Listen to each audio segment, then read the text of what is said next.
Nandan, welcome to Digital Transformation Bite Size. This is a series where I interview thought leaders and experts in the digital space, the analytics space, the robotic process automation, and in the intelligent automation space.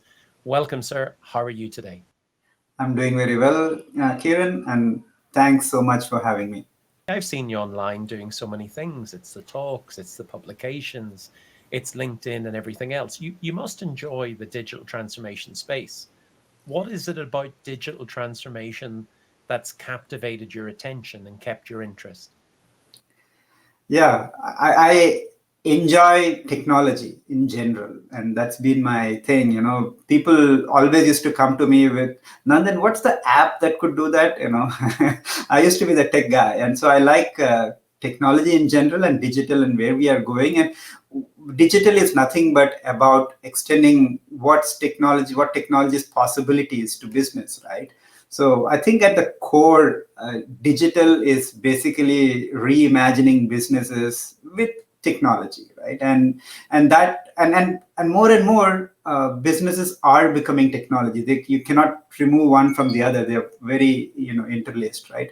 So that's very exciting to me. And the more I can, more I see the technologies coming out, and I think I'm in a great, we all in a great time because we are having exponential technology growth. If you look at it, the technologies that we see today and we take for granted, even things like Facebook or even Snapchat, was not there 10 years back. So just look at the rapid progress in which technologies are moving, and the way I see it, it's only accelerating. So I think 5 years now we'll be things will be much different from what is today. So it's so difficult to predict, but also it's very exciting. The pace at which the hardware and the software, you look at iOS today or the mobile phones today, it has the complete, it's much more powerful than the computers that we just had probably more like 10 years, 15 years back, right? So to me, digital is interesting because it's more of technology into business and how it can solve the problems, the everyday problems for people. It's interesting. Can you imagine? It must be a brilliant world to be brought up in today, where you have access to such computing power at your fingertips and such knowledge. Because I know it wasn't there when I was a kid. I remember going to libraries and doing all sorts of novel things like that. It'll be interesting to see what the world will be like in 5 or 10 or 15 years' time. Do you have a prediction, Nandan, of where you think the technology industry is going to go in 3 and 5 and maybe as far out as 15 years? Yeah. So as I said, predicting that far out is going to be difficult. I mean, things are going to be changing rapidly. So one thing I can predict is that we'll be in a totally different place, right? I mean, we'll have newer applications, we'll have new hardware, even we'll have newer ways of doing things, right? So if you look at, let's say, 1 year down the line, right now, the way I see it, I think we are getting into a boom phase, and this year, I mean, I'm pretty bullish about where we are right now, and with the technologies where we are, and then within the RPA space, we should be seeing UiPath IPO, and that should bring more excitement to the space, and overall the economy expanding, I think, will be great news. We've seen a lot from Microsoft, and we've seen a lot on Opensource RPA. Do you think both of those are going to be big things, or do you think they're phases? I think Microsoft for sure is going to be big. In fact, I think over a period of time, RPA would be one of the various services provided by the cloud providers. And Microsoft, I think, is in that space. And, Microsoft, I think, has a great vision. And I really commend what Satya is doing out there. When he took over the company 7 years back, he clearly said, I want to be a productivity platform. And he is actually taken the company there, from being a devices and a Windows company to being more of a productivity company. And that whole productivity thing, that puzzle, he's got Office 365, he's got Dynamics, and now he's got Power Platform with Power Apps and Power BI, which is very successful. And now he's coming into the Power Automate. the whole power automate, when with now the announcement of power automate desktop, which is desktop or attended automation, I think it actually opens up the scenario where automation is going to be bundled with Windows. With, you just imagine the OS, the biggest OS in the world, the desktop OS in the world, having RPA, and then people looking at the possibilities. And I think the possibilities happens with people. You make these things available to people. You don't know what people will come up with. So I'm pretty excited about what Microsoft can do. And I think that's related to what open source is. And for the reason I've been promoting open source RPA since 2 years is because even when people are not looking at it, is because I see a great possibility with open source, because the openness of open source makes more innovations possible. And it's the same thing. You make things available to people, you don't know what they'll do with it. The space is really becoming very competitive. I still think the pie is pretty big. There is a everyone has got their own niches, and they will all play there. And I'm especially bullish about UiPath. UiPath is doing very well. But I think there are other players.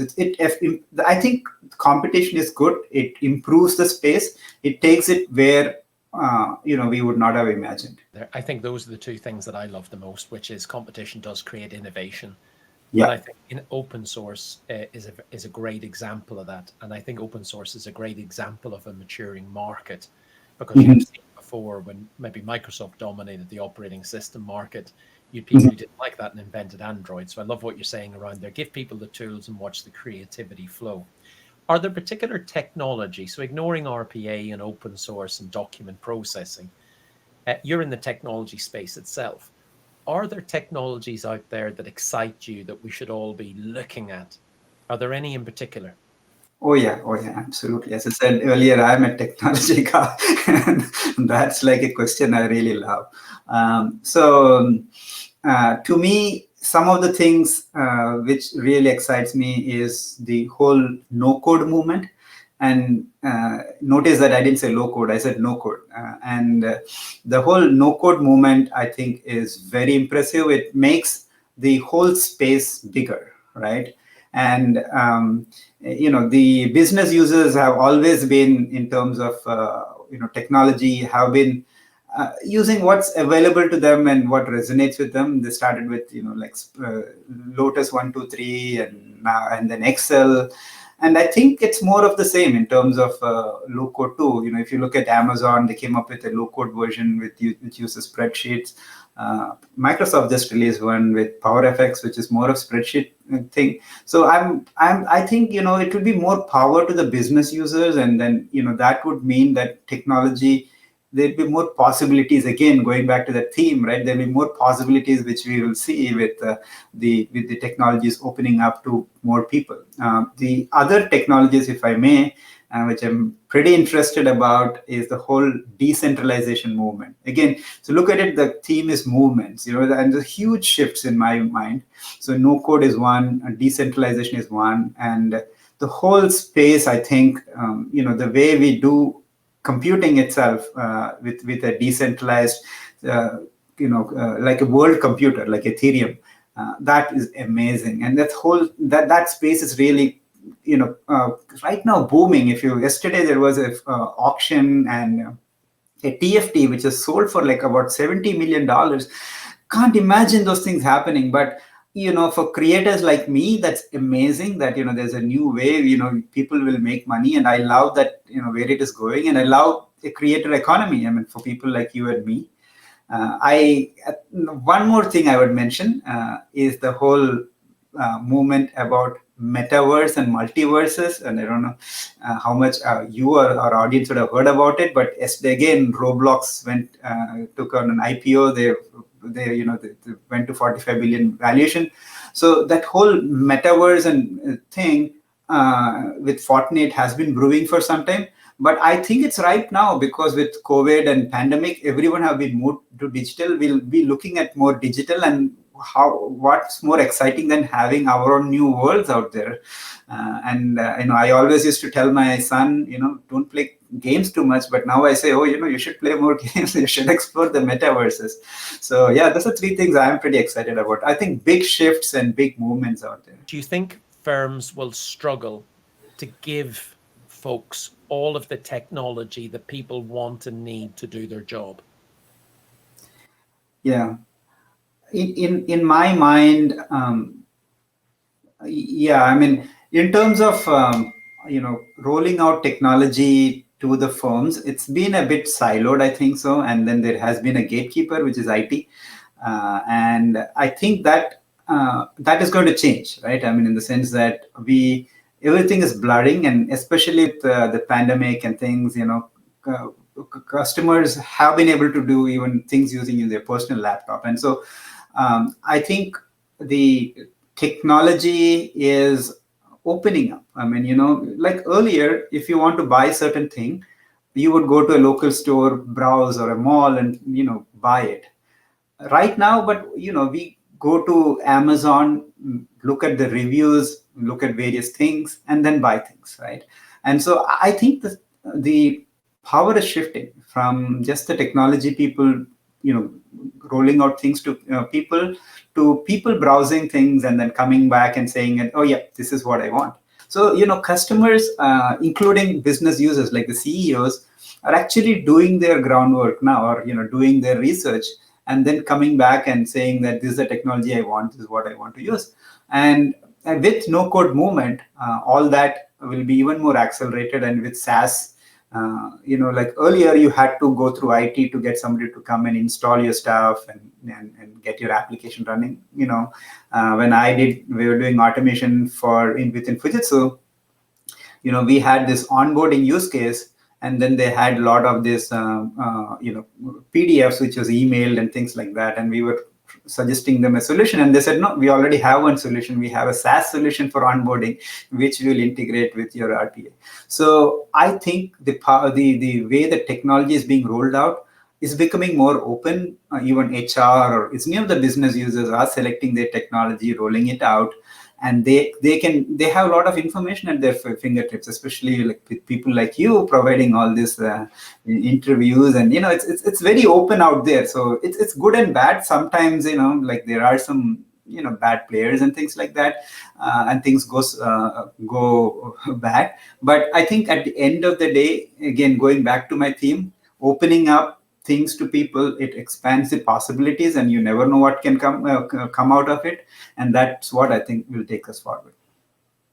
I think the world is full of rich amount of possibilities, and actually I'm really Yeah. excited by the open movement. Call it low code, no code, citizen, developer, user, whatever else. It's fantastic space. Yeah. Nandan, what questions did you want to ask me? Because you said before we did, I'm going to ask you questions. So the interviewer is now going to become the interviewee. Okay, that's excellent. Thank you for that. And I've got my mic here. I'm usually used to interviewing people, so thank you. So yeah, well, you've been doing this digital transformation interviews with people. So what does a digital transformation mean to you, and what have you learned over a period of time? Gosh, mountains of learnings, Nandan, because the more people you talk to, the more you know. And one moment you think you know a lot, and then you talk to experts and you go, oh my goodness, I'm at the foot of a mountain. I've worked in businesses for years. I've sat between the business leadership and the IT and the technical teams and whatever else. And the one thing that I've learned is there's no perfect solution for any organization. It's a bit like building a house with a screwdriver. You just can't do it. Every organization is unique and they need to be treated uniquely. Otherwise, you'll go in with a technology solution and then try and make it fit. It never works. I love this space, I have to say, because I'm excited not about the technology as such. I'm excited about what the technology can enable and allow people to do. Why shouldn't I be able to interview someone across the world? Why shouldn't I be able to video edit? Why shouldn't I be able to develop a workflow or a process or something that allows me to move my business forward, to make my life easier for me? And the technology space itself has driven so much change and will continue to do so. The bit that you and I think, both do and are passionate about is getting good information out there to allow people to use technology for good, not use technology just for harm or for pure profit on a very individual basis. I love the space. I can't imagine doing anything else. Yeah. Also, I think one more harmful thing is doing technology for technology's sake. And then, you buy a lot of hammers, and then, everyone, you're looking for nails for the hammers, right? And I've been to customers who are like, I've just bought like X licenses or X bots, and now I want to figure out what to do with it. So what do you think is the biggest impediment to organizations embracing digital? It might be slightly controversial, Nandan, but the biggest impediment is people. And I don't mean that lightly, because the technology you can buy, it's available. The expertise to install the technology is there. The one thing we've learned in COVID is that when people have had to work together because they need to work together and they want to work together, then silos have been busted, things that you never thought possible, where decisions were pushed down from the board to the front line, where teams who never talked before suddenly realized that someone in finance or IT or HR didn't have two or three heads, and they were actually nice people who've got families as well and all want to live in a happy manner, came together. And I think for too many years, there's been empires built. There's been people who've worked for managers, not for the business. We've struggled to make real change happen. And that's the thing that comes out time and time again. It's your change management. And by that, we mean us changing as people, the culture of the organization changing, us willing to communicate and invest in each other. It just wasn't there in the way that it needs to be. We're exposed to everybody's house and neighbor and cat and dog or everything that goes past our head. I hope we all retain that sense of purpose, that sense of wanting to help each other, and that we then implement technology and tooling and processes and ways of working and whatever it is, just to make brilliant organizations where we all want to work and do our very, very best for each other, for the business, and for our customer as well. Very well said. Very well said. So yeah, I mean, and I totally agree with you. Okay, Nandan, look, I'm going to wrap up today and say thank you so much for taking the time on coming on Digital Transformation Bite Size. I really appreciate that. For the audience themselves, I hope you learned a little bit of something about Nandan and the world that we now work in. I wish you all the best. I wish you every success in the future. Please stay safe and be good. And until next time on Digital Transformation Bite Size, I'll see you all soon. Thank you so much.